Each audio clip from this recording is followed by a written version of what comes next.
최근에 이제 오셨던 환자분 중에는 따님은 사실 심한 생리통 때문에 내막증과 성근증 진단을 받으셨던 분이고, 나이는 20대 중반으로 좀 젊으셨어요. 근데 병원에서는 통증이 너무 심하니 일단 미레나를 권유를 해서 이분이 이제 미레나를 넣으시게 됐는데, 컨디션이 사실 좋지 않으셨어요. 그리고 본인 스스로도 이제 젊은 나이에 이제 호르몬을 인위적으로 조절해가는 과정이 사실 좀 부담스러우셔서 이분이 이제 미레나를 빼고 한방 치료를 하셨고요.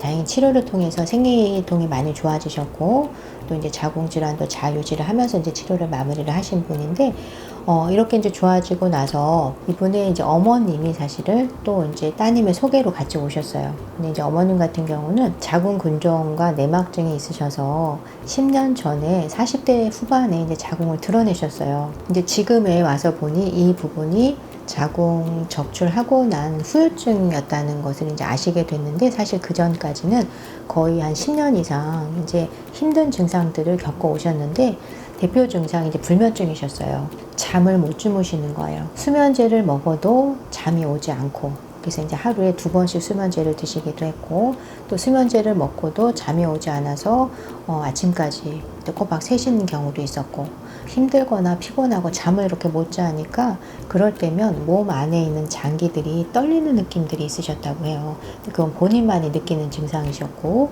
어느 순간부터는 입안에 짠맛이 너무 강하게 느껴지셨던 거죠. 그걸 구암증이라고 보통 하는데, 이러한 게 불면증과 몸속에 떨리는 증상들, 또 입이 짠맛, 이런 증상들로 양방병원도 다 다녀보셨고, 또 검사도 다 해보셨고, 근데 결과는 사실 이상이 없다는 얘기를 들으신 거예요. 근데 환자분의 삶의 질은 너무 떨어지고, 어머님은 그래서 이제 곁에서 이런 과정을 지켜봤던 딸이 사실 자궁 어떤 적출한 것과 관련이 되지 않을까라는 생각을 해서 이제 모시고 왔던 거죠. 이제 여러 가지 검사를 통해서 이제 어머님 상태를 확인해 봤을 때는 자궁은 이제 적출한 상태지만 사실 생식 기능이 많이 약해져 있으셨고요. 그 약해진 생식기 상황으로 인해서 결국에는 오장육부에 이제 이 부조화 상태, 조화가 많이 깨져 있으셨어요. 그래서 갱년기가 이제 심하게 오셨던 건데, 이 어머님 같은 경우에는 자궁 적출 후유증과 사실 갱년기 증상이 다르진 않거든요. 갱년기 또한 자궁의 기능, 폐경이 되면서 자궁이 약해지면서 이 기운이 위로 역상을 해서 위아래가 혈류순환에 문제가 생기고 장애가 생기면서 오는 증상인데, 자궁을 드러내셨기 때문에 어머님 같은 경우에는 자궁을 드러내게 된 자궁 질환이 오게 됐던 원인이 사실 오래되셨잖아요. 그 오래된 원인이 해결되지 않은 채 자궁을 드러내고 나서의 그러니까 갱년기 상태까지 이제 겹치게 되면서 증상이 심하게 오셨던 거죠. 그래서 이제 치료를 생식기 기능을 많이 강화시키면서 이 위로 오르는 열들을 좀 많이 안정화시킬 수 있게 조절을 좀 해드렸어요.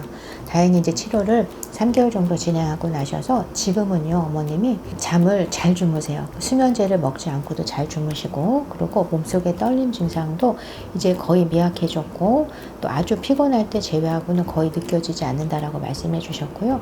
입에 짠맛도 이제 거의 사라지셨고, 그래서 이제 어머님은 무엇보다 딸을 통해서 한방치료를 받게 된 게 정말 행운이다라는 말씀을 해주셨고요.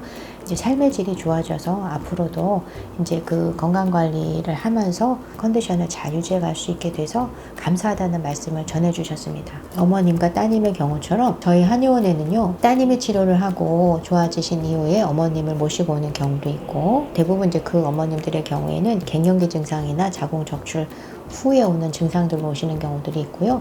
또는 반대로 어머님이 자궁질환을 치료하고 생리 문제가 있거나 난임이 있거나 자궁질환이 있는 따님들을 또 치료로 또 같이 오시는 경우들도 있어서 어머님과 딸이 함께 치료를 하시는 경우들이 많이 있고요.